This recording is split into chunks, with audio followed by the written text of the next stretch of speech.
Alright, here we are another night where there's nowhere to go, nothing to do, and no one to look up to. All the great podcast themes have been turned into podcast theme parks, and I don't know about you, but... Hello, baby, I've been waiting for a Christian Slater podcast. Sports Special! Alright, coming to you via the World Wide Web, a Christian Slater Monitor eSports Special. I'm Oswald Ramirez, you can call me Ozzy. Once again with our special eSports correspondent, Hunter. How's it going, everybody? So excited to be here and talk about a great movie, an action-packed thriller, Alone in the Dark, starring Christian Slater and Tara Reid. How did this movie come to your attention? Is this big in video game esports crowds, or how did you come to learn about this? My old roommate, Spencer Hensey, was a big fan of this movie, and he went and saw it in theaters, and he came back, and I have to say, he was a big fan of the video games, and he was a fan of the movie before he saw it, and he came back very upset, so I had to see it for myself finally, and I'm glad we did because I have a lot to say about this movie. Have you ever played the video game? I knew that there was an Atari game, and I did play that one, and I know that there's more now, but I haven't played anyone other than the Atari game. And well, I think this was original. Is this not originally a PC game? I think it was a PC game too at one point. Okay. But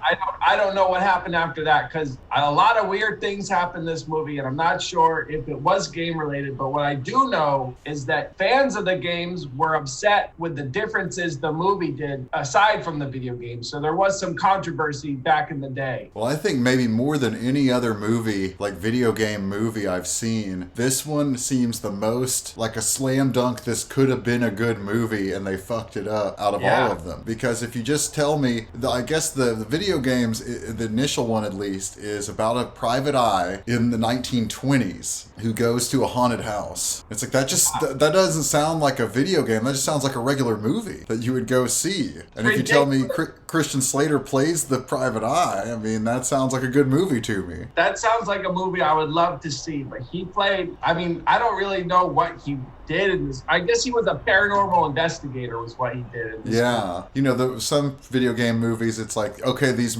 plumbers go underground into the sewers and then enter into a magical world where they have to save a princess named Toadstool and fight lizard monsters. It's like, that's a lot to unpack and possibly get wrong. But this one, it's like, all he has to do is dress in cool old suits and go to a house and encounter scary things. That would be a dream come true to watch that movie. I wish I could watch that movie tonight. Me too. I wish I could have seen it in 2005. Yeah, me too. But we got this instead. Instead, we have this. That's right. Yeah. So this is what we have to play with here. Alone in the Dark. You brought up this is directed by who? Uli Udell? I think his name is Uwe Boll. That's right. I think I'm thinking of two different guys. What all movies do you know this guy from? Well, this is the only movie I know him from, but I do know that he did buy a lot of franchises for video games to try to make movies of them all. He was really into that, and he was really upset when people gave him bad reviews of this movie, and he would try to fight them in the boxing ring. So bad reviewers into the boxing ring and beat them up for giving him bad reviews on this movie. So he definitely is a bit of a character, and I would have loved to have been a fly on the wall when he was in these meetings with Christian Slater and Tara Reid going over the script for Alone in the Dark. I would have loved to see them reading this together and hearing his direction note. This was such a not enjoyed movie, a hated movie, if you will, that Christian Slater has never been the lead in a movie that went to theaters again after this. I haven't seen him in a lead. The only other thing I've seen him in since this was Curb Your Enthusiasm with Larry David. He works all the time still, but this was one he's been in the theater again, but I think it's like a cameo or something in Hot Tub Time Machine 2. That is cool. I gotta see that. But me too. I haven't seen it either. Yeah, that sounds cool. Well, I couldn't believe he was even acting in this movie. He was just phoning it in. He was like not even present. So what I kept thinking is like, what is he even doing here? You know, I think his only direction was to wear a really ugly leather coat. Oh, did you think that coat had enough buckles? Well, yeah, the buckles were ridiculous. He thought he looked so cool in that thing. And I mean, he was the coolest guy in the movie. I'll give him that. But it was still ridiculous that he wore that in the hot weather and everything. You brought up that it has Tara Reid, but this movie also has the legendary Stephen Dorff, who I also considered making a video podcast about called Dorff Goes, and then whatever he's doing in each movie he would do, because he's not a very tall man. As you see in a scene in this movie, Christian Slater towers over him, and he kind of reminds me of the old character Dorff who would go fishing or golfing, played by Tim Conway, except for he's constantly in some kind of direct-to-video movie. Wow, that would have been awesome to see. Oh, it looks like that, you know, he did a movie, Uwe Boll did a movie of the video game Rampage, which was in Wizard. Whoa. But not the video game of Rampage with, this is not even the same Rampage. This is a totally different idea. Trying to knock it off probably or something. Yeah, well, he got Tara Reid in here, which I have to say, in this review we're about to do, I'm going to be extremely hard on Tara Reid. Oh, come on. She's wonderful. I'm going to judge her on all accounts of this movie, because if you're a woman in Hollywood, you need to bring a lot of things to the table, and she did not bring them to the table in this movie, so she will be judged for it. I'm just giving a warning now. She was awfully cute. That's the one thing she brought to the table, although I have to admit she did look pretty tired a lot of time, but she was anthropologist, so she was probably really tired from working. Yeah, she was putting in double duty. She was both doing that doctor's work while he was gone and her own work, so, you know. Okay, I'll give her a point for that, because she definitely was working hard. A fun fact about this movie, it is her first action movie she ever filmed, and I'm happy to did it with Christian Slater, because they really did do a good job with the action. I have to give them that. There was guns going off and a lot of running. I think a huge portion of this movie was just running around and shooting at heavy metal music. It was crazy. It was crazy. Here's a crazy fun fact. I promised you I had a crazy fact. You remember last time we watched The Wizard and the dad was Beau Bridges? Yeah. Do you have any idea how long Beau Bridges has been in the movies? 40 years. Wrong. His first movie role was in 1948. Oh my God, he's an old-time Hollywood hero. Yeah, I was watching a movie from 1949 and he was in it and he was a kid and I was like, what the hell? So I looked him up on IMDb and he'd been in one movie before that, the year before. I was watching The Red Pony. He could truly play a wizard now. Yes. Wow. In fact, his brother did play a wizard, right, in some like Sorcerer's Apprentice kind of movie or something. Wow. I was looking hard and long on the internet to try to figure out how much money Christian Slater was paid to be in this. But the budget was $20 million, so I'm assuming that he got a good pretty penny of that $20 million to be in this movie. Yeah, they said that the budget initially was $10 million or something, and then at some point something happened and they got injected with an extra $10 million that apparently allegedly was spent on special effects, all of it. Wow. I couldn't imagine without these special effects in this movie what we would be looking at, because there was monsters galore. We had a lot of we'll get to it, but there's a lot of hardware in this movie too. I was kind of surprised. I didn't know going in that it was going to be so high budget. I was kind of shocked at not how great the monsters were, which I thought were pretty crappy. Yeah. You see a lot of them. I was shocked at how you get helicopters and things. That's what I think really costs money. Yeah, they had to rent all those helicopters, and I think they shot this, it looked like British Columbia and Vancouver, so they probably had to pay that pretty penny to shoot up in Canada. Yes, they did. They definitely shot in Canada instead of, I think they were trying to say it was New York or something. Yeah, they had to spend all their toonies up there. I was looking at it because I wasn't sure. I've never been to Canada, but I was watching the end credits and there were a lot of names that had that Canadian ring to them. And then at the end it said it was shot in, I think, Vancouver. Yeah, and there was a lot of people. I know Uwe or Yui or Kui, whatever his name is, Boll is, I think, German. So I think he probably brought some of his German acting buddies to this movie, because there were some horrible fake American accents in this movie. I don't know if you noticed them, but they were really trying their hardest to sound like down and dirty Americans, but they just sounded like Germans or something. I did not really notice that. I did notice there were a lot of stiff performances. Many a lot of strange things in this movie. Do you want to get into the movie? Do you have anything else you want to cover before it? I know you've been making a lot of videos reviewing popcorn, and your favorite so far has been the Air Popper. I have to say, the Air Popper by West Bend is the most amazing product for all your popcorn making needs. Before I make anything popcorn related for the movies, I put the seeds in here and I just go to town. And what I like to do is drink Dr. Popper. My cousin from East Europe has a brand of soda called Dr. Popper, and it goes great with popcorn. You mix it together and it's a great snack for the movie. That's fascinating. That's good stuff. Hey, there you go. And just give you a little pour of that there, and it's going to be a great combination. Have you seen this machine before? The personal popper. Oh my God. No, it's a collapsible bowl that you like flip open, and it pops out. This whole thing flattens, and then you pour popcorn kernels in it.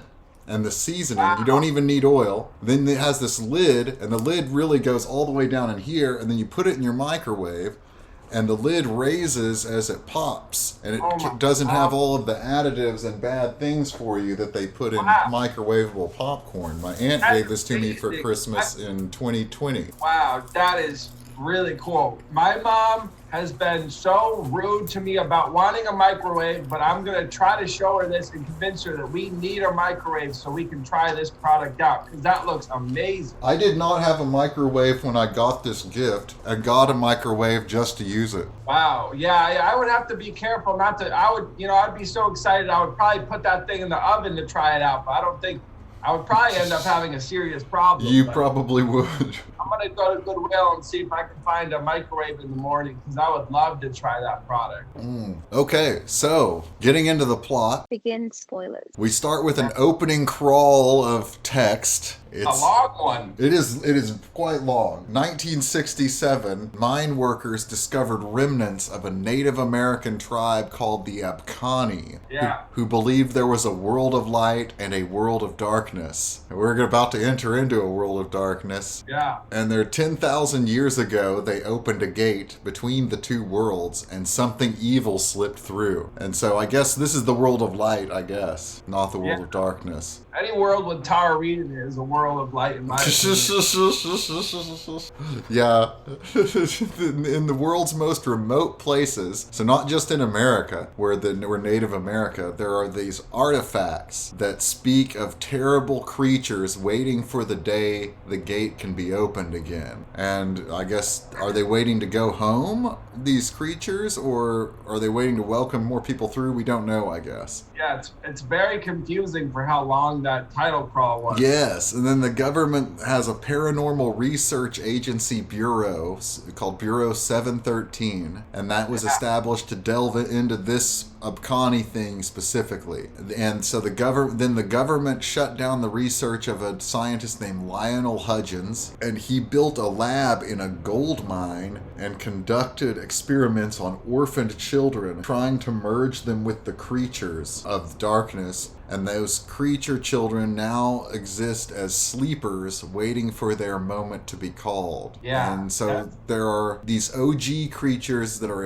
in hiding from 10,000 years ago, and these children who are grown into sleeper creatures. I think both, right? I mean, yeah. I felt that there were connections. You said an interesting two words earlier. You said Stranger Things, and I got Stranger Things vibes from this all the way. I've never seen Stranger Things. Yeah, definitely some parallels here. Speaking of parallel worlds, Stranger Things might be like an unofficial prequel or sequel to this movie. Or total ripoff. It's a total ripoff, actually, to be quite frank. So there is definitely some similarities here. This does seem like a scary situation. All these sleeper creatures and orphaned children being experimented on by, I guess, American scientist. Yeah, it's definitely not a situation I would like to be in, but, those unfortunate children at the orphanage just had to be there at the wrong time. So I guess the movie starts with the police searching the woods for a boy running in pajamas. Yeah.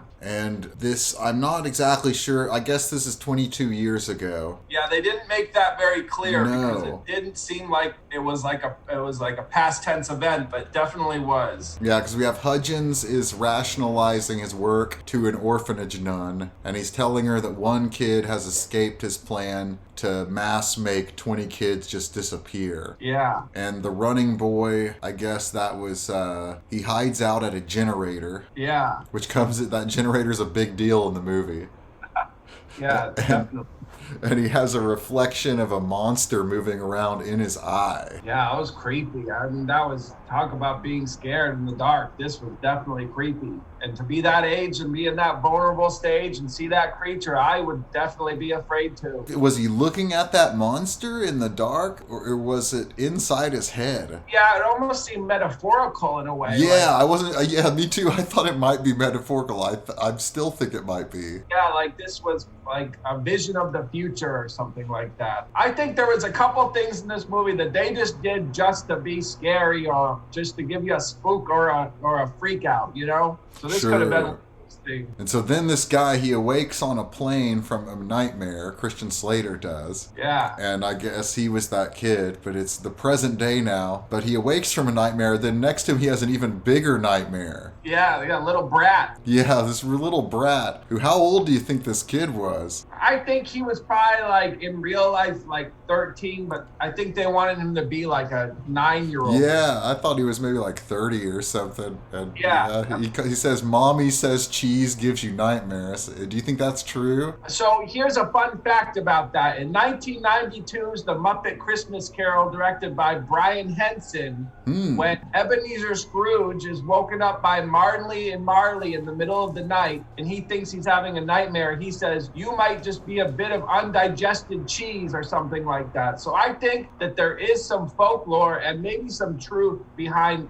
cheese causing nightmares, but I eat a lot of cheese before bed, and I personally have never had a problem, so I don't know. Well, you don't have problems with cheese, but how old were you when you stopped calling your mother Mommy? Well, I still call her Mommy quite a bit, but I mean... This kid does seem about your age. Only on certain occasions, but on a plane, I would never call her that. I would want to act tough in front of a cool guy like Christian Slater. Well, speaking of your age, I forgot to ask you this last time. I was really impressed at how much of a mustache you have for your age. How did you come by this mustache? Well, I come from a long line of Italians, and we just are blessed with good mustaches. My grandfather Raphael has a great one, and my dad Ralphie has a good one too. So I just am truly blessed. Yeah, you really seem like you could play like Luigi in a Mario movie for sure. Oh, that would be so cool. I could definitely. I mean, there is a new Luigi movie coming out, so maybe I could try to audition for our new Mario movie. So I could try to audition for it. Do you use any kind of product in your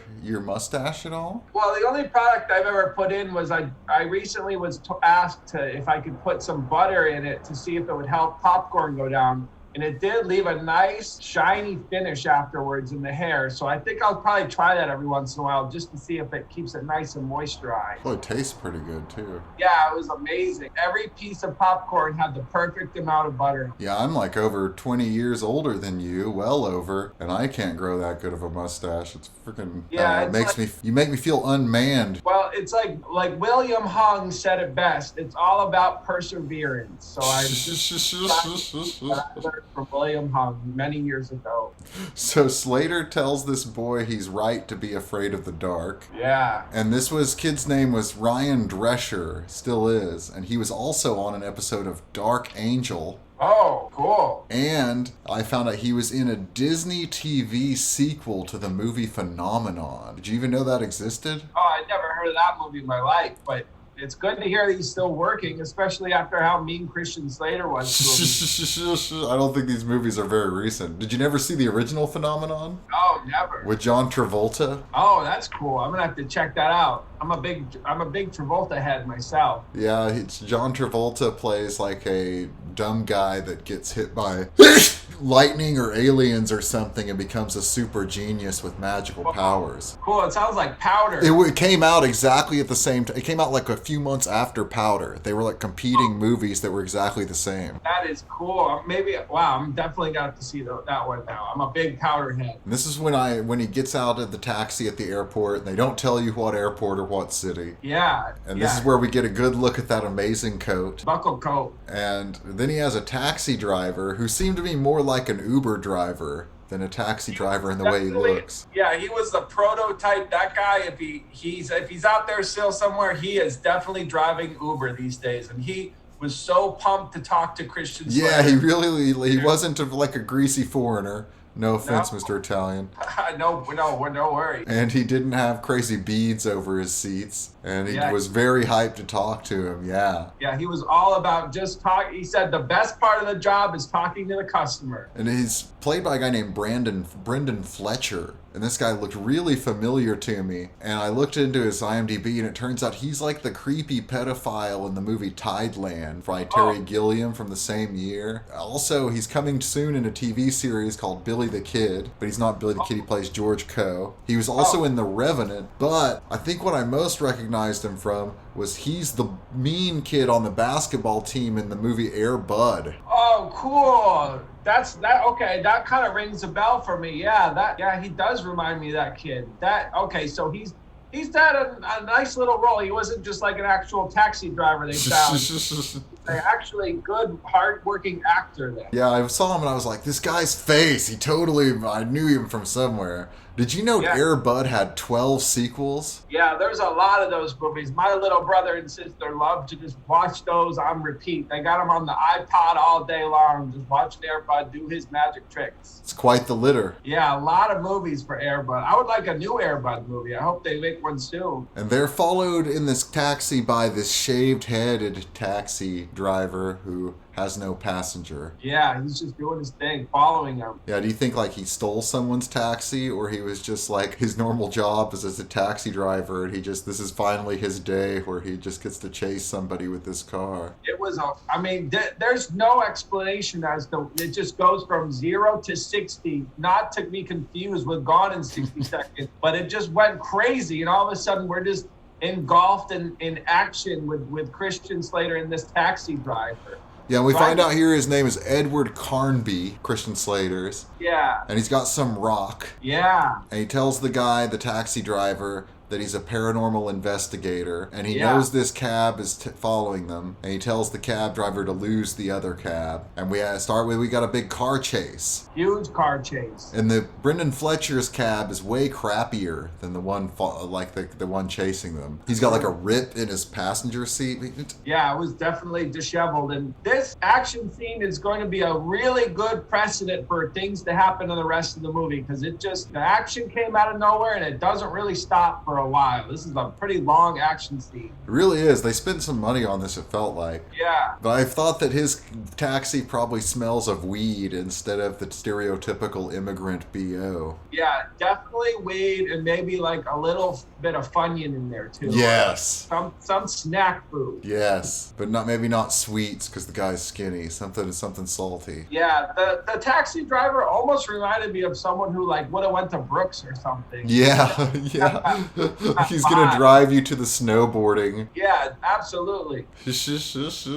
So then there's a big collision in an alley in a Chinatown. So I kind of thought this maybe was LA, but I guess New York has a big Chinatown too. I guess Vancouver must as well. Yeah, I went to Vancouver and there was a lot of Chinese people there. So definitely, probably in Vancouver or somewhere around there. So the other driver runs away, then leaps off a catwalk and tackles Christian Slater, and they fight, and Christian Slater bests him. Yeah. And then they get in a fight again, and Slater gets his ass beat by the guy. Really badly. The guy steals the rock, and then Slater does a crazy kickflip off the ground and kicks the rock out of the guy's hand. Like Slater's on his back and he does the crazy thing where he jumps in the air. And it's insane. And did you notice during this scene in Chinatown where there was just like random sounds of people just making like random noises? No, I didn't notice. It was just like it was supposed to be people screaming and stuff, but it sounds like the director just told them to just go like, and just like make random sounds. It really stuck out to me. I don't know if it was my sound system or something, but it was just crazy human noises. Wild. I think if you go to Chinatown, it's just like that. Yeah, maybe that was it too. I was looking for English words, but there were none to be found. It was just gibberish. I did think the crazy kick he does is kind of well edited. You know, it's got to be a stunt man doing this crazy kick. I doubt it's Christian Slater, but they cut it so well that it's kind of hard to tell it's not Christian Slater. Some good editing there. That's where all the money went to. A lot better than when they have him riding the skateboards and gleaming the cube. Yeah, and I have to say, to back up a little bit one more time to when he was mean to that kid, I said to myself, he's come a long way from where he was in The Wizard, because he would have never been mean to that kid if he was in The Wizard. And was he really mean to the kid? Well, he definitely made the kid afraid. He made him I thought he was just giving him words to the wise, like, hey, you're afraid of the dark now, and people are going to tell you you're dumb, and don't be afraid of the dark. But in reality, you're the one who's right, because the dark is filled with monsters. Yeah, I was just waiting for him to give, like, really good video game tips to the kid. Like, I was just kind of in my head pretending that this was a sequel to The Wizard, and this was what the character from The Wizard was doing with his life now. That kick thing really was pretty wild. It was almost like Matrix-y a little bit. So I was It was just like some guy that was really in shape, some stunt man. Yeah. And then they chase around on foot till Slater shoots the guy in the chest with a gun. Yeah. And the bullet does not phase the guy. Not at all. He was just going nuts with that. Slater shoots him again, and shoots twice, and we get this crazy shot. Now, this was like The Matrix or something, where we see inside the barrel of the gun as it's fired, and then re-racked and fired again. It was like the beginning of a James Bond movie a little bit. Yes. Yeah, it was like some kind of bullet time slow-mo of the second, and then we cut to like the second bullet's point of view as it follows the first bullet, and it goes through this block of ice. And then I guess it seems like only one of the bullets seems to connect, and it goes higher into the guy's chest. Yeah. So that was pretty wild. I thought it was going to definitely kill him that time. Me too. Then the guy, he's still unfazed, and then they get in a fight in an ice factory or some kind of fish packing operation. Yeah, like meat packing fish area of Chinatown. Yeah, and Slater ends up impaling the guy on a hook that's sticking out of a crate of dead fish. Yeah, that was insane.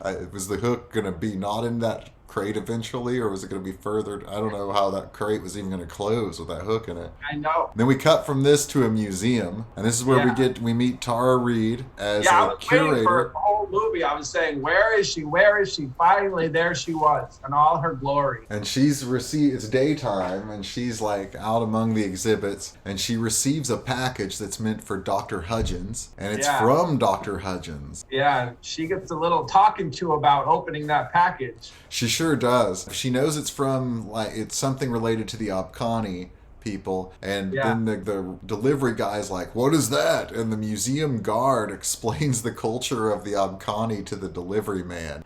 He knew a lot. I mean, they must really educate those guards at this museum. I think he may have also been really interested in just Tara Reid's life. Yeah, he knew a lot. Was this the same part when it was the two guys and he said, oh, it must have been about your boyfriend or something like that? Yeah. And I thought that those two guards they looked a lot like each other. Did you notice that? They were like Tweedledee. Yeah, well, it's like one is a guard and the other one's just a delivery guy. Oh, yeah, it's like the delivery guy. He's like a UPS man or something. Yeah. But they did look a lot alike. Yeah, they look really similar. And then he was a total jerk and brought up her missing boyfriend. But first she explains that she's in charge of Hudgenson's work while he's out on some goose chase, thinking he's found Arrakis from Dune, I think she says, or something like that. And then the guard says that taking care of Hudgenson's work probably takes her mind off of her boyfriend. Yeah, that's right. And then she doesn't take kindly to the boyfriend being mentioned, and she has this big medallion necklace. A very big one, yeah. Then the delivery guy says the guard is a jackass for bringing up her boyfriend who has been missing for 3 months. Yeah. What an asshole. He really needs to watch his mouth because he's walking in the deep water. He's going to be alone in the dark pretty soon if he keeps this attitude up. It turns out Hudgens was actually looking for Arabis, and he found it in the ocean. It's some chest or ark or something. That's right. We go from that to Slater traipsing through an alley and something ominous is afoot. He's looking around, right? He has some kind of Arakabi sense that's tingling. Yeah. And he goes into a huge warehouse that is his home. Yeah, that was a confusing aspect because at first I was like, where is this place? And is it a movie studio? Yeah, it was like just his really, is that what people think would be a cool house to live in? It looked cold and drafty and wasn't my kind of place to live. But I mean, Christian Slater he's been all walks of life. And Yeah, also, for sure. If that's what he's going to call home, I'm going to accept that for him. Yeah, he's just got like a mattress and alarm clock or something in the middle of a warehouse. Yeah, with like temple arches and stuff like that. Yeah. Like you would imagine, that was very strange, but I guess it was kind of I hadn't seen it before. And to say, they really wanted to use that budget they had, so they wanted to give it the best and really put in the production value. We don't learn a lot about Christian Slater as this guy, but we do learn about him through what he likes to decorate his house with. So that's what they wanted to do, I think. Really show that he's traveled the world and seen it all, and he collects cool stuff. He opens up that rock and it houses some kind of artifact. Yeah. And then we see that the chest on the boat is solid gold. And Hudgens is on the boat and he talks to like the boat captain or something, or some thug guy on the boat. He says that gold used to be used to house evil spirits. Yeah. And nowadays we don't even recall why we valued gold in the first place. Yeah, that was some wise words from him there. And we go back to Slater, who uses gloves and a computer to analyze the artifact is kind of telescopes out. Yeah. It's covered in ancient characters. And Hudgens' crew gets greedy on the boat for the chest and its contents, and they beat up Hudgens, and they like lock him in a hold or something, and they open up the crane. Then the crate.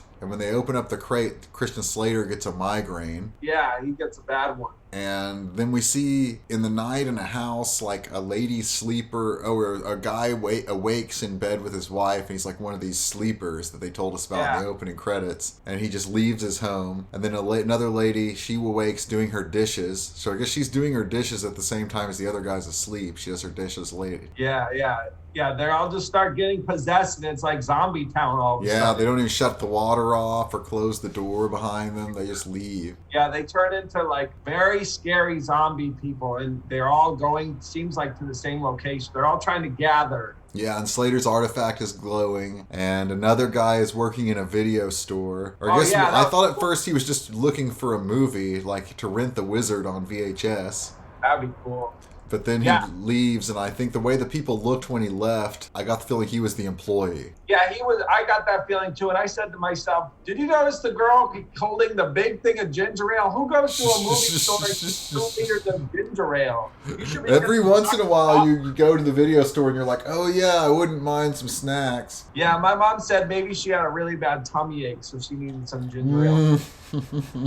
Yeah, that's what I think that she was probably doing. She was probably going there to rent some pretty good movies. Maybe like a movie about what to do if you're not feeling well or something. I just left without helping them. So they either A, stole the movies, or left the cash in their information, so when he came back, he could write down. And the ginger ale. Yeah, and the ginger ale. But yeah, he was possessed. He needed to get out of there. The sleeper guy, one guy, he just bumps into a guy in the street. And I think the guy that he runs into in the street really should have been looking where he was going at least. It was a hard bump. For sure. Yeah, it's like if a guy was coming at me like that, I'd be able to avoid him. Yeah, it was ridiculous. I mean, those Canadians, though, it was probably, they didn't get permits, so it was just, they're very polite up there, so they probably, would have said, "Oh, sorry, it's my fault," instead. Maybe the guy he was bumping was a sleeper for another monster organization. Oh, that would have been going cool. Somewhere else together. Yeah, well, we'll have to wait for the sequel of this movie for that. They did make a sequel. Oh, I saw that when I almost accidentally watched that one instead, but then I said, Alone in the Dark 2, this is not we're supposed to be watching Alone in the Dark 1. I almost watched it just for research, but then I was like, man, it doesn't have Christian Slater in it, screw it. I mean, how are we going to ever rate Christian Slater in the Slaterator if he's not even in the movie? Exactly. He should have been in the movie. I'm probably going to write him on Instagram or something and ask why he didn't come back for the second one. Yeah, you should. Let me know if he answers that. It could be like a Jurassic Park type thing where he's not in the second one, but then he'll be in the third one. And then that would be cool. That's what I think they're probably planning. So Hudgens breaks out of this place on the ship, and all the ship's crew is dead now. Yeah. It kind of reminded me of the movie The Usual Suspects, with the ship at night and all the bodies and blood. Yeah, I could see that. We're at the monster got out and he's on the run now. Yeah, he opens the gold crate. The gold crate has a secret door that Hudgens opens. Yeah. And there's like a tiny rock or something in there, and he grabs it and he's like all happy and he runs away. Yeah. Now we meet Stephen Dorff. Oh, yeah, that's right. Okay, so I remember him now. And I thought Stephen Dorff's like big thing was that when he was a child actor, a teenage actor, and I thought his first movie was a movie called The Power of One. Oh. Where he plays like a South African who goes through all these hardships and then becomes a boxer. Oh. And it was always on TV and stuff when I was a kid, like on cable, and I never watched it. But It turns out that wasn't his first thing. His first thing was many years earlier. He was on an episode of the new Leave It to Beaver. We stand up for each other. Yeah! That's what I want. Some guys will stick by me. Oliver, I've been waiting for you. Kelly, what are you doing here? This is secret stuff. But you were supposed to be helping me with my diorama today. I can't now. This is much more important. It's my destiny.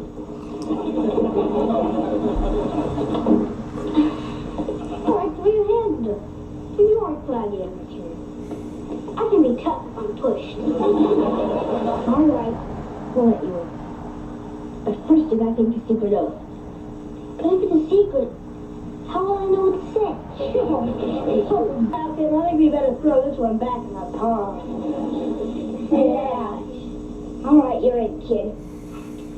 Now prepare for the final test.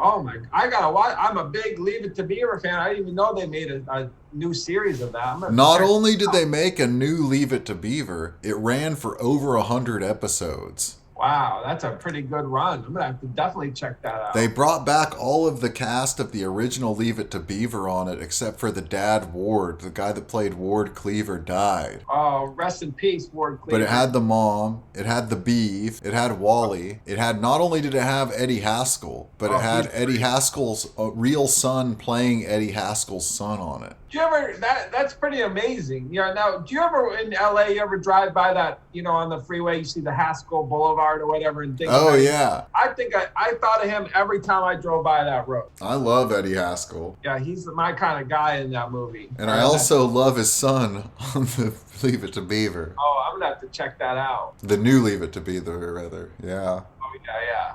I'll definitely check that out after this. My mom would definitely be okay with me watching that. Oh, yeah. It was like kind of, well, I guess, the original Leave It to Beaver is a family sitcom safe for children, but it feels like kind of in its own way in the 80s, kind of a precursor to things like Full House and Family Matters and Growing Pains, a very family, little child-friendly sitcom. Yeah. No adult situations. Cool. Well, I'm glad he got an early start because he definitely brought his A game to this movie. I think he was the same height in that Leave It to Beaver episode. Whoa, that's pretty cool. And so DC in this movie, though, Stephen Dorff works for the Bureau Set 317. Yeah. And they're getting big-time paranormal reading. And he goes to their big war room thing, which we see like over and over again in this movie. Oh, I mean, that war room, I was thinking to myself, I would not like to work in this office. It seemed cold and not a good place to work at all. Yeah, well, you could wear your hat backwards. That's true. Yeah, the Crash Girl, I think, was her name.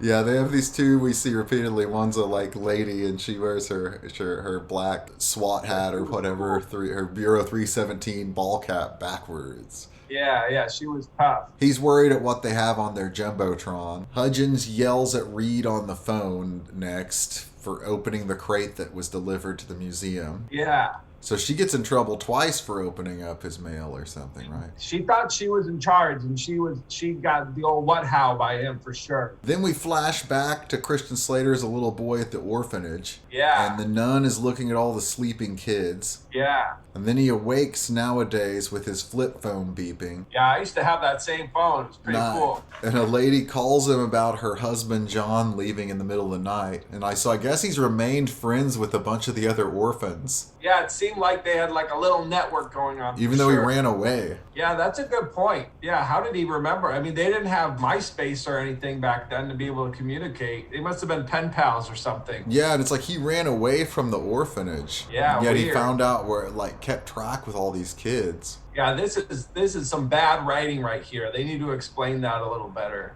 They really did. Well, now we have some explanation via narration that some people joined with the Arcani 10,000 years ago to survive, and they lost their humanity but gained powers. And that's like the guy he fought. So not only now do we have the monsters and the kids who were joined with monsters and are sleepers now as adults, we also have people who I guess are like immortal and have superpowers from 10,000 years ago. Yeah, I couldn't believe. And when I heard that narration, did you say to yourself, he does not want to be reading this right now? Yeah. He seemed so pissed off to have to read that narration. It reminded me of Harrison Ford having to read the narration in Blade Runner. He just was not having it. He was quite literally phoning in that narration. But literally. On his flip phone. Yeah. He fears it maybe happened to the other orphans, that maybe this happened to them too. And he promises the troubled wife that he'll find her husband. She thinks maybe the husband left her for another woman. He's like, no, I know John. He'd never do that. That would have been a cool little side twist in the story if that's what happened. Yeah, like and the other people were sleepers. He just left you for this lady. Yeah, this movie could have turned into like a romantic comedy or something, but unfortunately it didn't. There is some romance later. Yeah. And so he calls a buddy at 713 for help, Slater does, who I believe his name is Fletcher, right? Yeah, Fletcher. And apparently we find out that Christian Slater used to work for Bureau 713 and left. And then he visits the orphanage, which was named Our Lady of Perpetual Light. Yeah, really nice name for an orphanage. Which, in the world of light and the world of darkness. Yeah. Then the nun is there still, and he asks her for help finding the other orphans. Yeah, and she did not age a bit. So no. She looked exactly the same. And they're all missing persons now. Like all the orphans are now have already been reported in one day as missing persons reports. Yeah, that's some fast police work up in Canada there. Yes. So then he meets his old coworker Fletcher, who apparently loves pecan pie. Yeah, not to be confused with Fletcher, played by Chevy Chase from the classic movie Fletcher. And Fletcher's alive. Yeah, and I did notice in this scene with the pie, were they trying to do like a Twin Peaks thing there with the pie a little bit or something? Maybe. That's a good point. The people who love the guy who loves a certain kind of pie and is an agent. Maybe they were going for a little bit of a Twin Peaks thing there. Yeah, and he said something like, "Oh, you remember my favorite pie?" Yeah, and he's like, "I got your pecan pie." Yeah, not to be confused with American Pie, a really good movie starring Tara Reid. So that's another thing that we should talk about someday. But oh yeah, the Tara Reid connection. Yeah, she loves American Pie just like this guy loves pecan pie. So he tells Fletcher that all of his friends disappeared last night and are now on missing persons reports. And that means 19 are missing. And it's like, if he tells him all this, I'm not sure why he needed his buddy's help to find out what he already knew in the last scene on his own. Yeah, that's a good point. Very confused, like why this scene even takes place. Yeah. And then the security guard is working late at night at the museum. Yep. And he brings Slater in to meet Tara Reid. So Slater is the boyfriend who's been missing. Yeah. And he hugs her, and then she hits him. saying she thought he was dead. And the security guard is like watching this all. Yeah. And Slater shows her the artifact, and the security guard's really into it. I think he asks him for a minute here or something. Oh, yeah. So he found this artifact in the Amazon, and he found it while he was hanging with Chilean ex-military bros who were selling stolen artifacts. And she complains that he could have called or written, and she does some really like daytime soap quality acting right here. That's what I thought too. She was definitely in like a daytime soap. This at times we thought like this seems like an episode of 24 or something like that. But this was my favorite scene of the whole movie, actually. Oh, well, because this is the part where she says that the artifacts are hard to make sense of because they're from different locations. Oh yeah. And where she names the location, she says Venezuela, Newfoundland, Alaska. Now this one from Chile. I noticed the same thing. And when she said, Newfoundland, I said, you're in Canada. You should know how to respectfully say places in this country. I like that she's never heard of these places. Yeah, she just reading the script, and Uwe Boll has probably such a thick German accent that she probably thinks he just made it up and put it in the script there. That's right. Like it's like a Newfoundland, Chile, but not spelled right. Yeah. They're like Abkhani places. Yeah. I mean, she is from New Jersey, so she does have a very New Jersey accent, but she didn't do it for this movie, so we can't blame it on that. So then the security guards going around, or maybe like, oh yeah, I think we're still with Slater and Tara Reid, where all the electrical stuff in the museum goes crazy. Oh yeah, and So those I kept thinking to myself, there's someone off screen just going like this to a light switch. Yes. Those lights were going with such direction and intent that it was not in any way random. No, you're right. Like, just switching on and off. And then so Rob, the security guard, goes searching with his flashlight, as do Christian Slater and Tara Reid. They go off together as well. And then if I looked up the guy that plays Rob, the security guard, on IMDb, and his IMDb profile photo is just him shining the flashlight from this scene. Cool. He loves this. He told his agent, put that shot. Yeah, this is me at my peak. Yeah, exactly. Then he gets killed by a creature. And I was going to ask you, did this murder scene in particular and these creatures, they remind you of any other movies, monsters, or how they killed people at all? Yeah, there was a moment where I said, these are almost like the aliens from Alien a little bit. Then if we find out that they're called Xenos. Oh, okay. Well, even more so. So this could be unofficial sequel or prequel to Alien, Aliens, Alien 3, or Alien Resurrection. So that's pretty cool. Or Alien vs. Predator. Paul W.S. Anderson, another legendary director. Yeah, that's true. Well, okay, yeah, they did remind me a lot of them. And I couldn't hear half the time what they were calling them in the movie. They were just running around screaming all the time. When you said that they reminded you of the aliens from Aliens, I was going to say, oh, I was thinking your half-sister during her monthly. Wow. Well, yeah, I mean, there definitely are correlations between the two. I mean, there's just screaming and blood and anger. So it is similar, actually.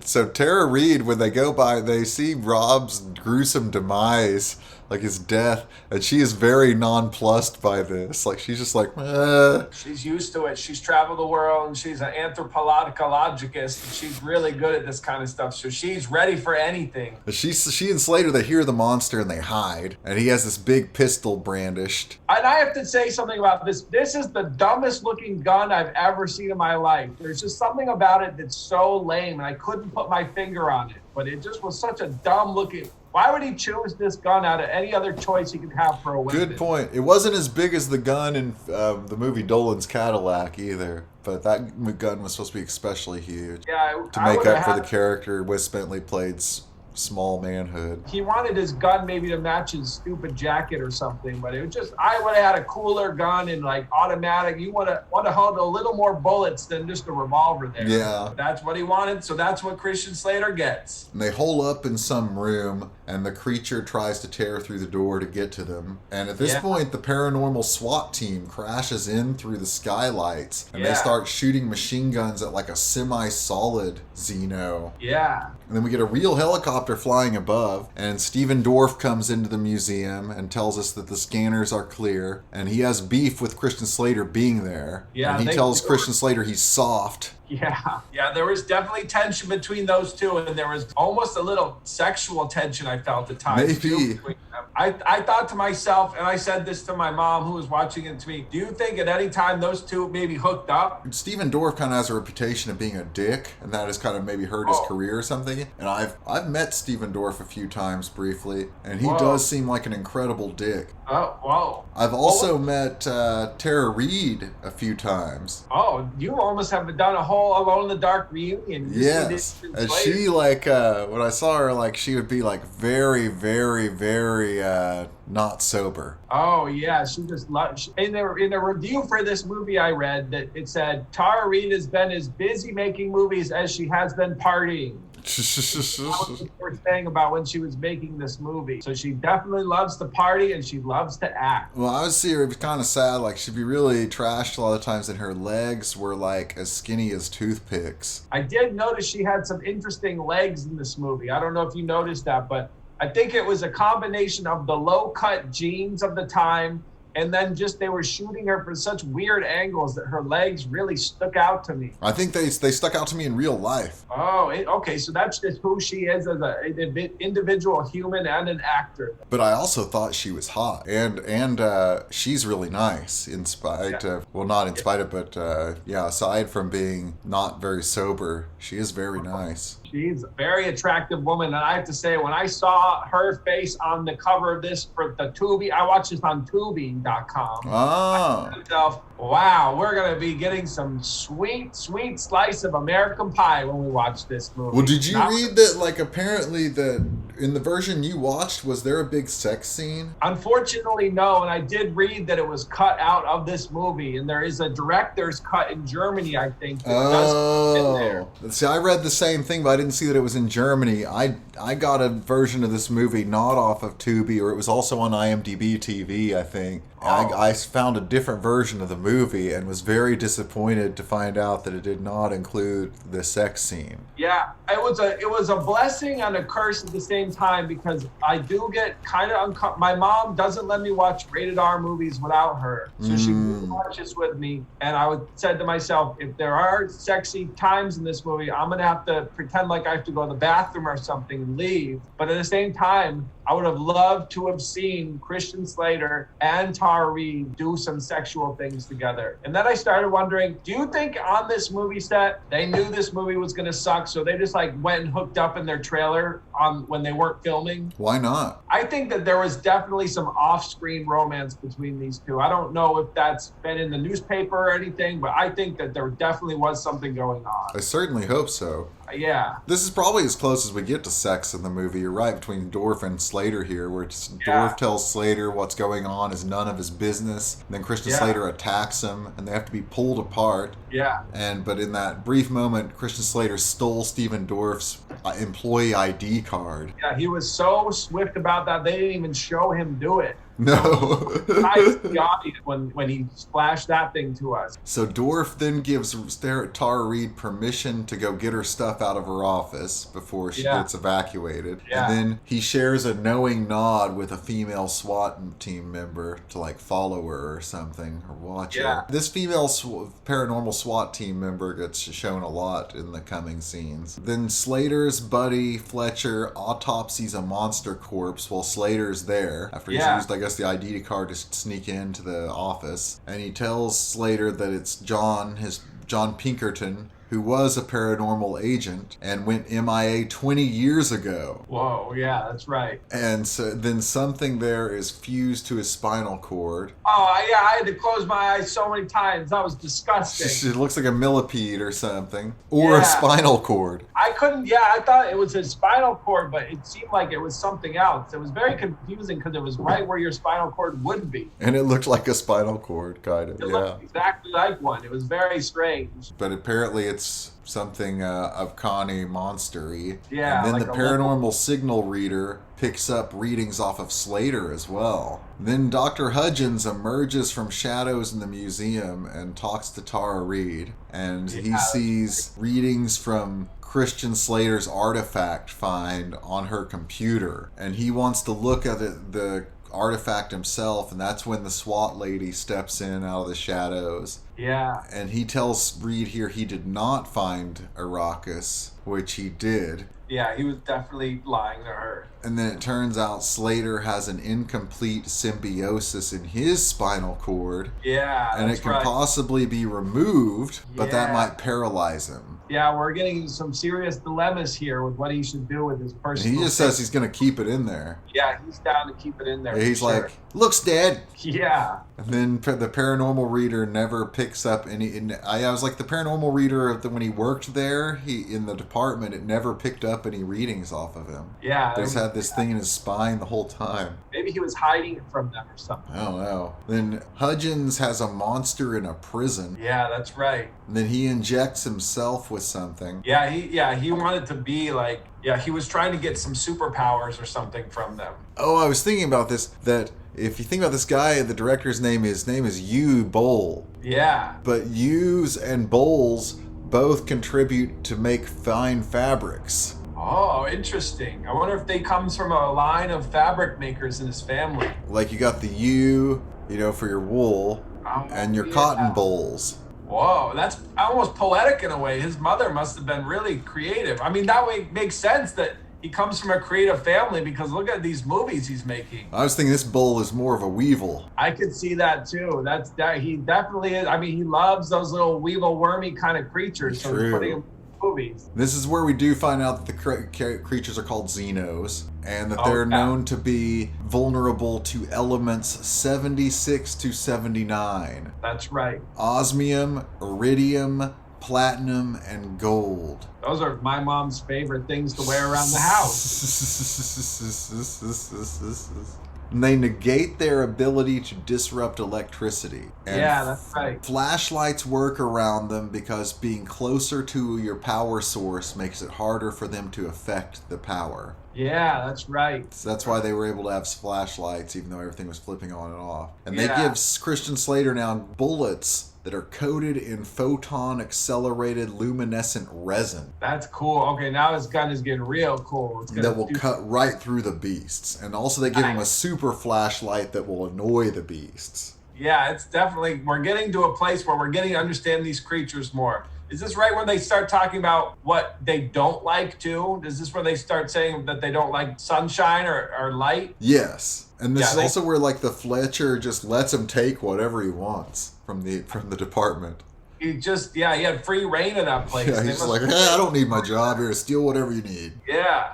I was also thinking I hope that bullet resin, the photo accelerated luminescent resin, I hope it has a long lifespan because it's always active. It never unglows. Yeah, that's true. You better have a good shot with that stuff. So then Slater goes home to his warehouse and goes to bed in his jeans. Yeah, he just flops right down there. Then we find out a supervisor at the paranormal department gets sassed by a desk jockey named Antonio. Oh, yeah. And this was Antonio's only credit. Oh. But the guy who plays that supervisor guy, he was Colossus in the X-Men movies. Oh, so he had a good run after that. Or what? I guess the X-Men movies probably started before this. Yeah, maybe before, during, and after this. Yeah, he was a busy actor then. And then Tara Reid goes to visit Slater. Yeah.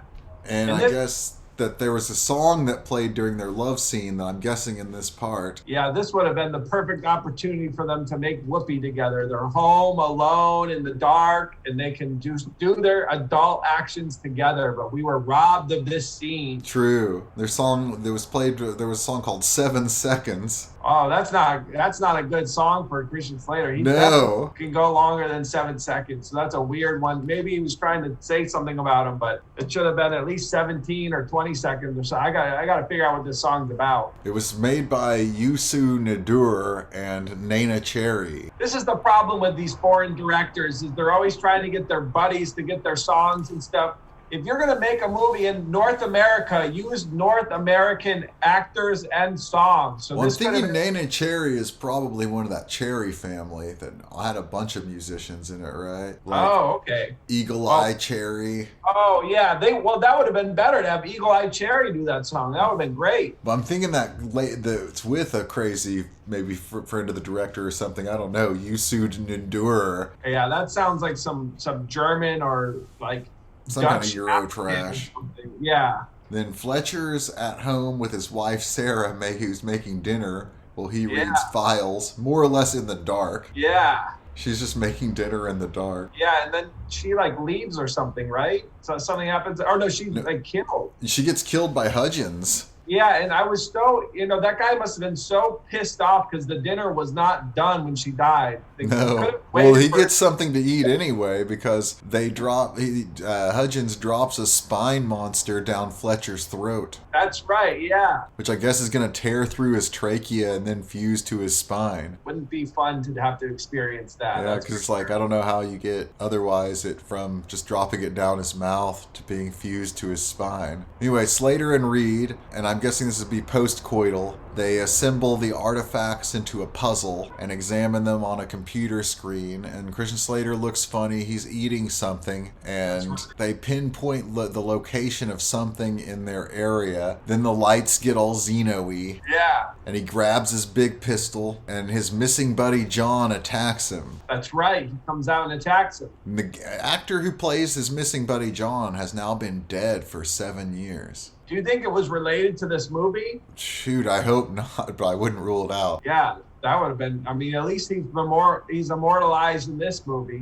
We can watch him every day if we really want to. That's true. Then we've had more of the missing orphans, and a Xeno bust in, and Christian Slater and Tara Reid, they run away, and it's like, this is where I was thinking it's convenient that he lives inside a big movie set.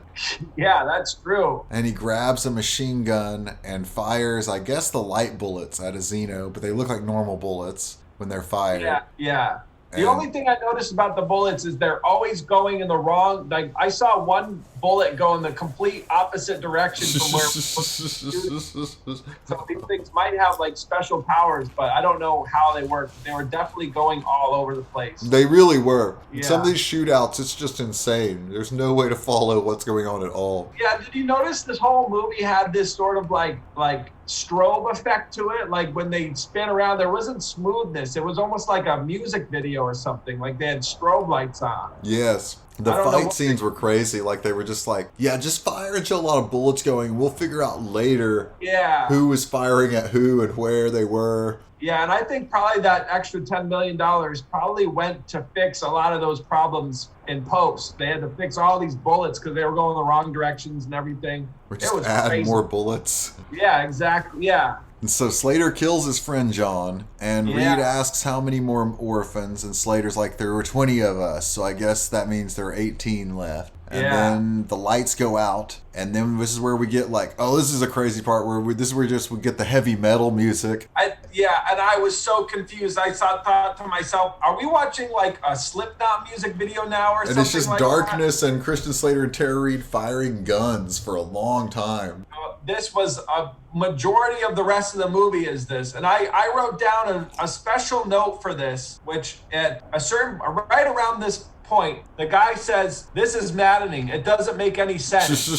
That's an actual line from this movie. And I thought to myself, this is the best analogy for this film. And then it's like, it's crazy because it's like all of a sudden agents are there. Yeah. Because we get to see some get killed by Xenos in this melee. And now they're firing guns too. And I wrote down, action is impossible to follow. Absolutely impossible. It was insane, the amount of action. It was just all over the place. Yeah, and at some point there's just a shot from overhead, like a wide shot of the light bullets flying in all directions. Yeah. With no characters or creatures on screen. It's just bullets going. Crazy. Like, every way. And then Stephen Dorff shows up again to clean up after the action's all done and yell at Christian Slater. And apparently we find out here, Slater says the first rule of 713, Bureau 713, is to trust your instincts. That's the first thing that agents are taught, is always trust your instincts. Yeah.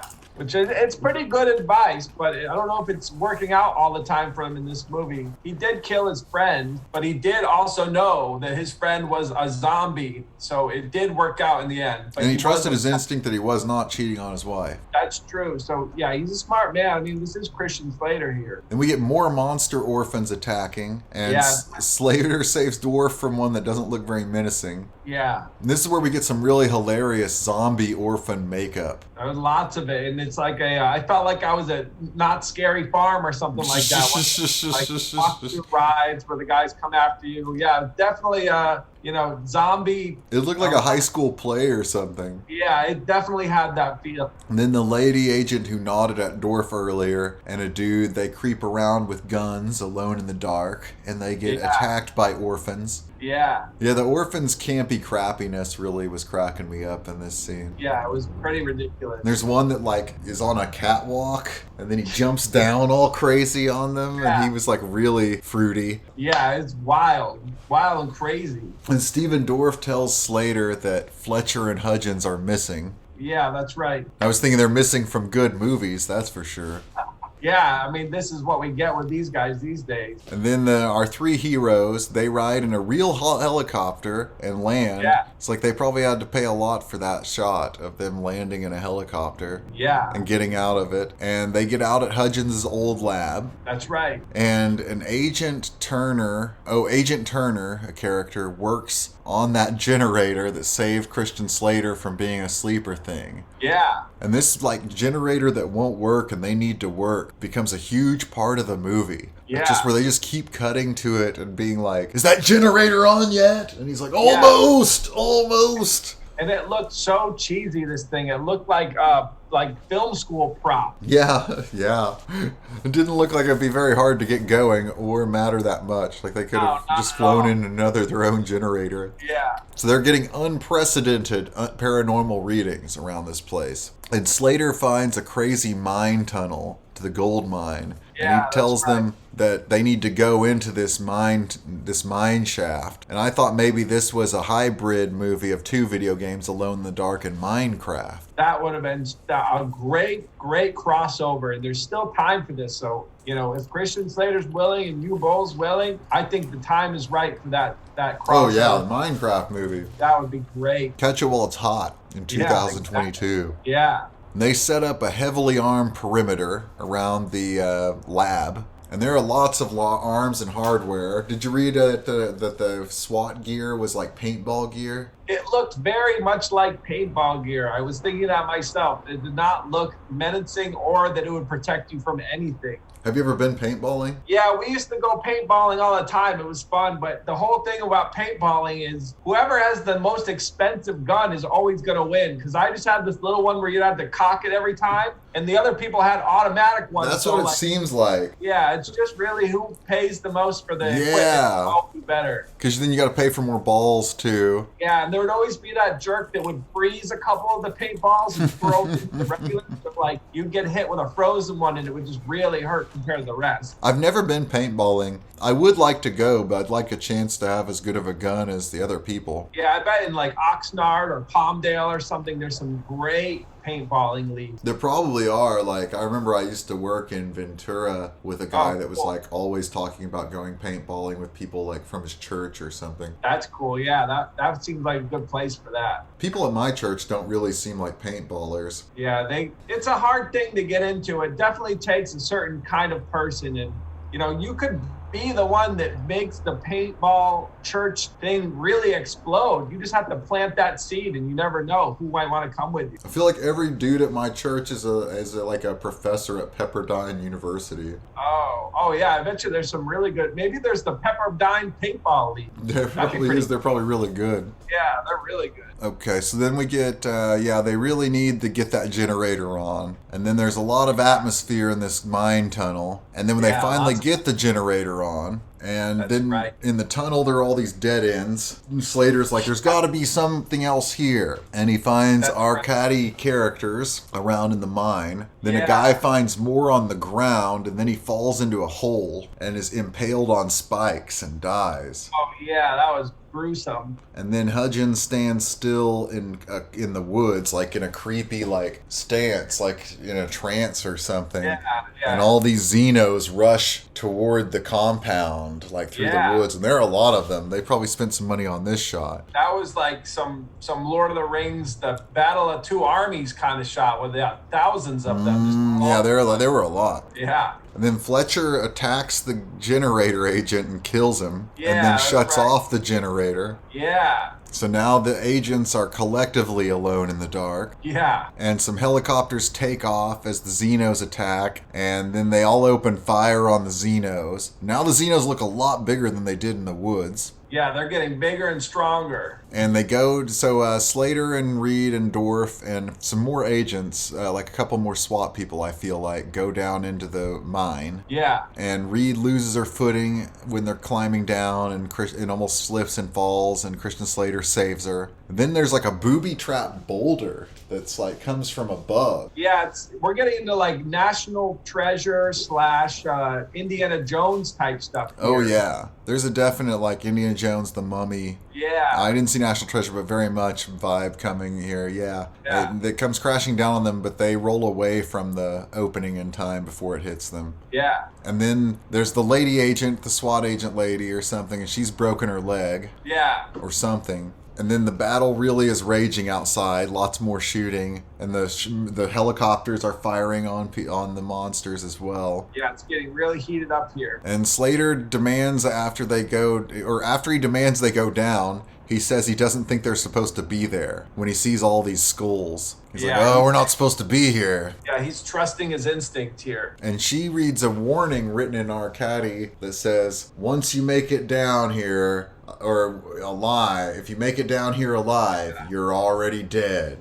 Yeah, that was scary when she said that. I couldn't believe what was about to happen now. This is, the helicopters are shooting the Xenos outside, and then there are the two people at the van with the laptop that they've been cutting back to a lot. They were kept asking about the generator. Yeah. Those guys were weird, but they're still fine. It seems like they're in a totally different place where they don't have to fight anything. Yeah, they're just there for the support on that side. They're the tech support. Yeah, then no monsters are attacking them. Yeah. Then we're down in the mine, and all of a sudden there are these snake monsters. Yeah. That like emerge from the mine walls and floor, and they attack Christian Slater and Tara Reid and Stephen Dorff and the crew. And this is like Christian Slater has a machine gun in one hand and that pistol in the other, and he's like fending them off. That was like when I saw him do that, I thought he wanted a screenshot of that to really put his MySpace picture. So yes, his IMDb picture should be him in that jacket with those two things. Yeah. And this is where the lady agent from the SWAT thing earlier that got nodded to, who's been seen many times, she dies. She's out. And then we get an agent alone in the dark getting sneak attacked, murdered by a Xeno. Yeah, it's a bloodbath now. And another lady agent sees many corpses of her comrades and gets kind of freaked out. Yeah. Then at the van, we're back at the van with those two guys, and one agent leaves the other alone in the dark by the van. And down in the mine, they find a wall of like modern masonry. Yeah, that's right. It's covering something, and they blow it up with plastic explosives that Stephen Dorff has in a bag. Yeah. And then the guy who's been left at the van, he leaves to go traipse around alone in the dark. So they leave that van unguarded and separate. And then he finds this woman with her head split open. Oh, that's all gory. Remember that? Yeah, that was crazy. And they kept cutting back to it a couple times. That was one of those things where earlier you said sometimes they just maybe had something because it would look crazy or something. Yeah, that was definitely one of those situations. Yeah, then all of a sudden we had Xenos with their mouths open and their heads drop down on either side of him. Yeah. And I was once again going to ask you, did this remind you of any other xenomorphic monsters from another movie franchise? I mean, they definitely look like aliens or predators or something like that. Yeah, it was like right out of an alien movie. Yeah, for sure. And then Slater, Dorff, and Reed, they find Hudgens' lab down there behind that wall. Yeah. And there were all the orphan experiment beds, including one for Carnby, Slater's character. Yeah. And somehow they read something and he realizes that the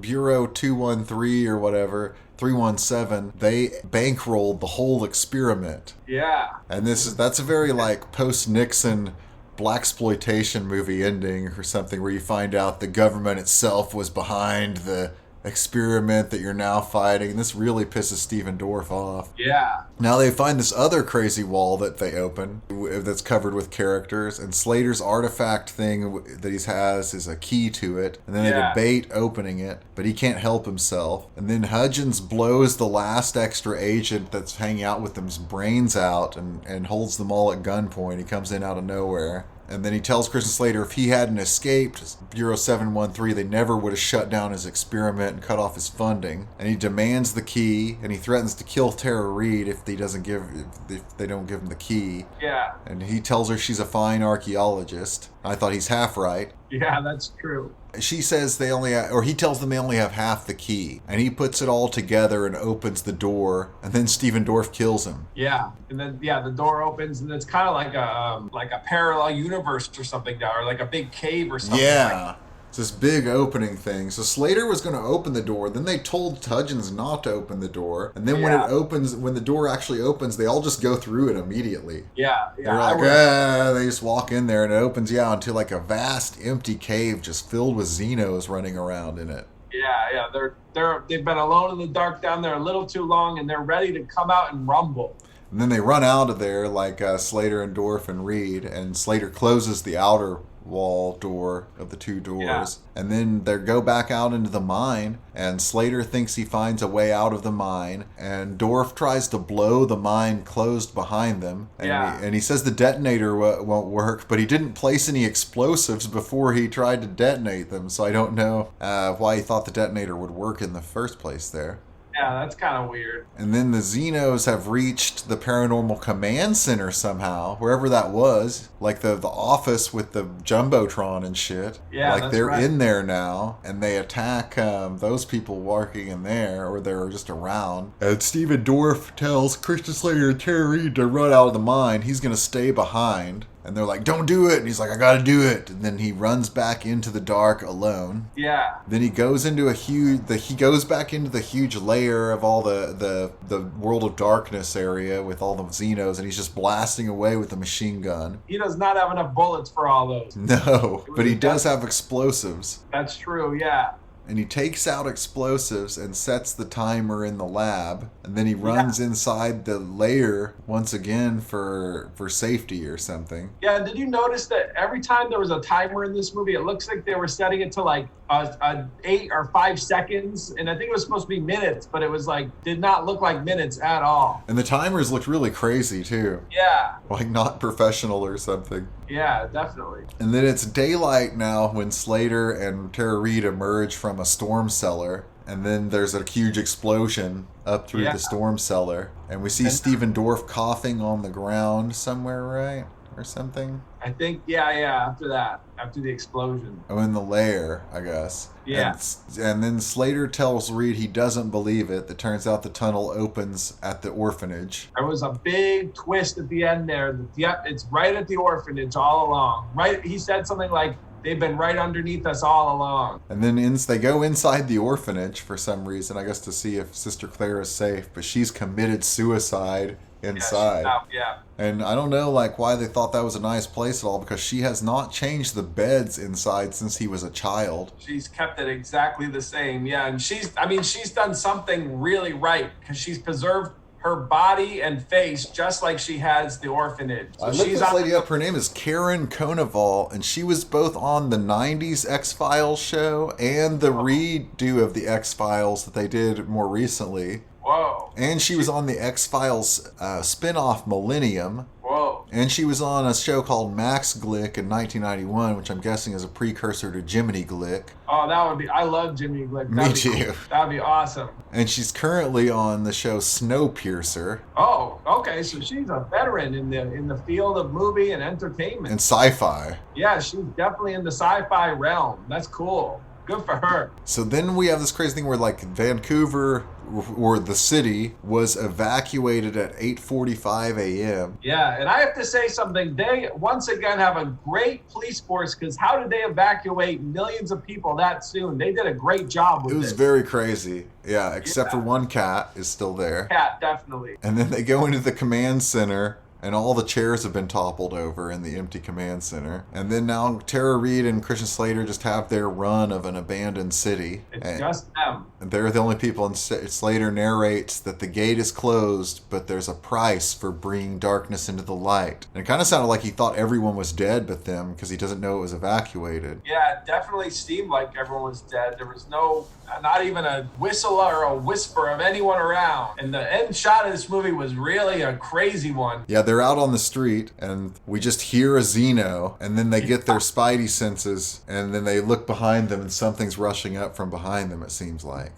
the camera. Yeah, and then it cuts to black. And this awesome song called Nightwish, or by a band called Nightwish, and the song was called I Wish I Had an Angel. Oh, cool. And I was thinking maybe someone should send him an angel right now. And that would be a great tie back to the Wizard. Yes. Starring Christian Slater and Fred Savage, and not Howie Mandel, because he was in Little Monsters. That's right. But that would be cool, and that would have really tied them together and make this an unofficial sequel, but still a good closer. Yeah, the Send Me an Angel song was a way better song, but this song was very crazy. Yeah. There are a lot of funny names in the credits. Yeah, lots of them. They had 2 associate producers named Wanko and Tittle. Whoa. Then there was a production designer that only had one name, and it was Tink. Cool. That's like isn't there a director like that, like RJ or Mick? Isn't it Mick G? McG. Yeah. Then the generator operator on the film's name was Robert Redford, so they got a big star for that. That's crazy. Then the makeup crew member was Chauny Baywiff. Whoa. And this is when I started, in the credits, when I read these names, like I said, was when I really started to suspect the city was Canadian. Yeah. Then there was, the assistant editor was someone named Warren, then the initials FYM Mazutinek. And I was thinking the initials might be Fuck Your Mother. Oh, wow. What do you think FYM? What else would you think it might be? That could have been, maybe he got in a big fight with Uwe Boll on the set, and so he just slipped that in there, and that was a secret Fuck Your Mother to the director. Yeah. And then, Vancouver and Toronto and Canadian province, the very famous Canadian province, Germany, were used. Then, I was going to say, in the movie The Power of One, where he was, where Dorf was a South African kid that becomes a boxer, do you think that maybe Fred Savage turned down the lead in that movie? That would have been pretty cool if Fred Savage did that. I think he's too busy these days to be in movie. He's a really good director these days, directing great shows like Party Down and now the new Black Wonder Years. Oh, he's directing the Black Wonder Years? End spoilers.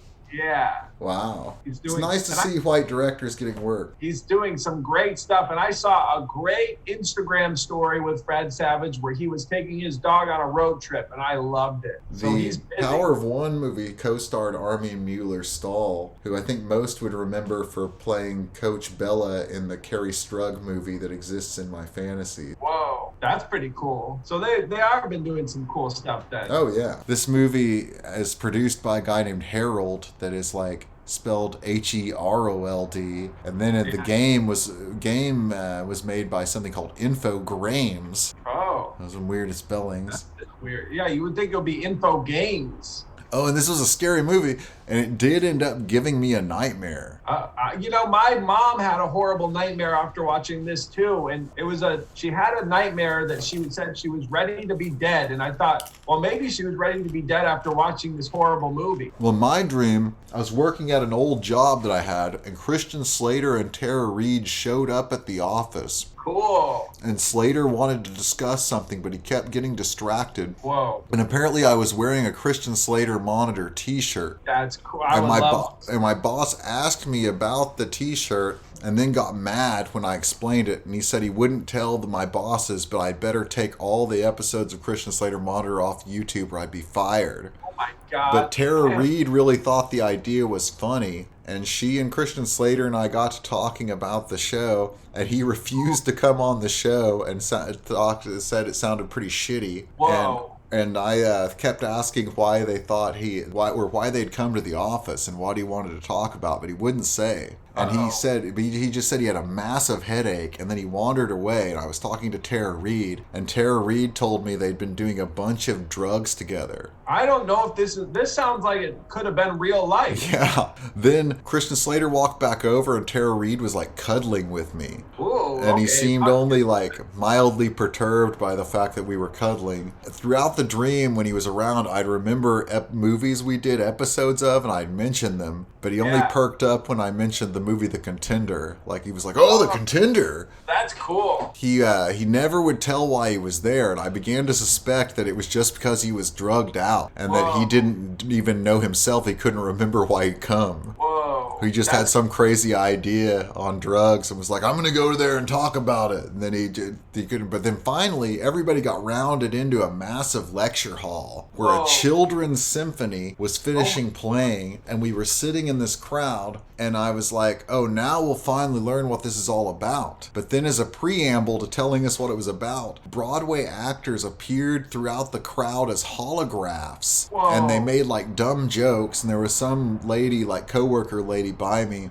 that was like, thought this was all awesome. And then there were all of a sudden real clowns with the hologram actors. And it was like a weird Cirque du Soleil build up to this presentation he had.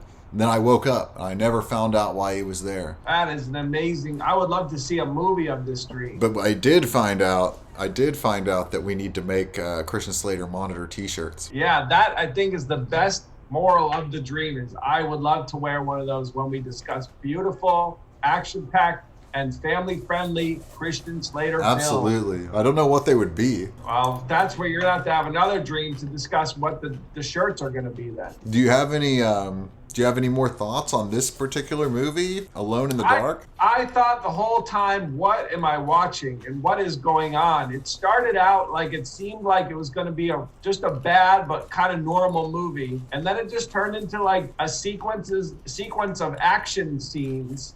And then a music video happened, and you never really got any sort of answers. It was just action and killing these things, and there was no real story behind it other than they had to kill him. It was like halfway through making this movie, they just sort of gave up. Yeah. They just put together what they had and then called it a day. I also couldn't believe that this was in movie theaters. Yeah, me neither. Like, I don't remember it coming out, but it certainly had some kind of budget. And apparently the script was totally different there's a thing on Wikipedia where the original screenwriter, I guess, in some sci-fi magazine or something was really pissed about what happened about Uwe Boll rewriting it. And he was I guess in his infinite wisdom, Mr. Boll and his team of hacks decided that tons of special effects and sex scenes and heavy metal were the answer to my script. Yeah, I would be pissed too. I would love to see an alternate version, but maybe that was left for Alone in the Dark 2 maybe. From 2008. Let's go to the Slater Raider. I'm ready. Okay, on a scale of 1 to 10, what do you give the movie Alone in the Dark? I give Alone in the Dark a 1. Ooh. It definitely wasn't as good as The Wizard. No, not at all. Christian Slater brought energy, fun, and enlightenment to The Wizard. He was full of spunk and fun, and in this movie, he could give a shit less about He wanted to get his lines done. He wanted to get that paycheck and get out of there. I was tempted to give it a 2, though, because as bad as it was, it's well-paced enough that I did think it was better than Broken Arrow as far as watching it. And it also made me less sad because I felt like it had less potential than Broken Arrow. That's true. That's a good point. But since it was the last movie Christian Slater got to star in at the theater, I'm going to only give it a 1 for ruining his career. Yeah, that's a good way to put it. Then on a scale of 1 to 10, how good did you find his acting? I give his acting a 0. Wow. He did not care. He phoned in the whole performance. He wanted that paycheck. He wanted to get a new barbecue grill or something. So he said, I could probably do that, man. And then he took that money and he headed home to the Hollywood Hills and bought that grill and never thought about this movie ever again. I'm going to not be that hard on him. I think he wasn't good exactly, but I kind of think like he is kind of surprisingly good at these like swashbuckling kind of roles, better than I would think Christian Slater would be. I don't think he was really the problem with this movie. I'm going to give him a 6. Okay, well, now that you say that, you're right. He is good as a swashbuckler. And he did have a crazy jacket on, so I'm going to up my rating to a 3. How hunky did you find him? That's one of the hardest questions anyone has ever asked me. I don't know. He needed a haircut. He needed something in this movie. He just wasn't as hot as he usually is. So I'm going to give him a 5, right in the middle there. He's definitely not that. He hasn't gotten to that age yet in this movie where he's like a handsome older man. He's in that weird young and old stage at the same time. So he's going to get that right in the same time score of a 5. I'm going to give him a 7. I think that he's shockingly hunky in spite of the crazy outfits and stuff. I was like, he's pretty hunky in this to me. Oh yeah, wasn't there a scene where he took his shirt off? I think so. Yeah, okay, so now that I'm thinking about it, I really think that he worked out for a month before filming this. He was like, I really want to get buff for this movie, but he only had a month to do it. So I'm going to still give him a 5, but I'm going to, in my head, give him a 6 because he didn't try. On a scale of 1 to 10, how much more Christian Slater did this movie need? Oh, I think it needed a lot more Christian Slater. I think he was in there a good amount, but I would say I'm going to give it a 7 for more of his heart. Yeah, I needed more of him. I could have had less Zenos and more Slaters, and it would have been way better. I also think having him in this movie more would have been beneficial to the story because he would have had to act more, and he would have had to give a little more than he did. So You're right. He isn't actually in the movie enough. Yeah, so I'm going to give, I think I said a 6. I'm going to stay by that. I'm going to go with a 6 as well. Yeah, that's a good score for that. Well, that's a guaranteed, we got a 1 and a 1, and then that's a guaranteed F. F for this movie. Wow. Is that the lowest rating on any of your episodes? I think at least a few of the movies have gotten an F. If not, almost all but 3. Well, he has time to redeem himself with this. He could get back in touch with Uwe Boll, and they could make Alone in the Dark 3 and really blow it out of the water and do a great job. So he still has a chance to make it up. What are you working on these days? You got anything dropping? Any more popcorn videos? By the time this airs, you'll probably have like 80 more popcorn videos. Well, we have 2 more episodes left in the season, and that's going to round it out to 10 episodes strong. Yeah, And I've seen 8. Yeah, the next episode is going to be a live tour of a popcorn store. And then the season finale, I'm going to save some secrets for that, but it is going to be Little Monsters themed. So I'm excited for that too. I can't wait. A great Little Monsters movie marathon with the West Bend Hot Air Corn Popper by West Bend. So I'm excited for that. And then I have big producers involved that are going to be releasing season 1 on VHS. So if you like it, I will definitely save you one, and it will have bonus features and a mini documentary about how I became the host of a smash hit show, Hunter's Popcorn Machine Review Show. This sounds delightful. I can't wait, and we're going to plan season 2, and I get to hope to have you on an episode of season 2. Oh, yeah, I'll be happy to come on the show. Oh, great. I can't wait. I'll consider it a great honor. Awesome. Next, I think we'll have Reno Carson on again, probably, I'm guessing, to talk about Heathers. Oh, I just watched that one recently, and I can't wait to see what she has to say about that. I've only ever seen it once. It was years ago, so I'm looking forward to seeing it again, kind of. Yeah, you're right. We'll see. We'll discuss it. Maybe it won't be Heathers. I'm thinking Heathers. That would be probably one of the best ones you're going to see from him, and you're going to say to yourself, I don't think they could ever make this movie again. If there's one thing Hunter's taught us popcorn aficionados about popcorn is that sometimes you have to go out into the field to find that really perfect popcorn experience. And in honor of that, I've traveled this Sunday 1,111 miles to Popcorn Premier in Midland, Texas, in the West Texas desert. Let's take a look at this place. They've got creepy dolls. Look at this. Boy, I hope you can see that. Looks kind of like my wife. We've got this lady here. Jeez. I think these are actually stuffed ex-customers. Ooh, a glass Coca-Cola bottles. You know I love me a good Coke with my popcorn. But look at this lady. Yeah, a little too much popcorn. Here's a popcorn machine you can put coins in. Would you like to get some, you eat your popcorn out of that nice carousel? And look at this popcorn. Doesn't that look delicious? That's not popcorn chicken, ladies and gentlemen. That is delicious popcorn. Look at that. Oh my gosh.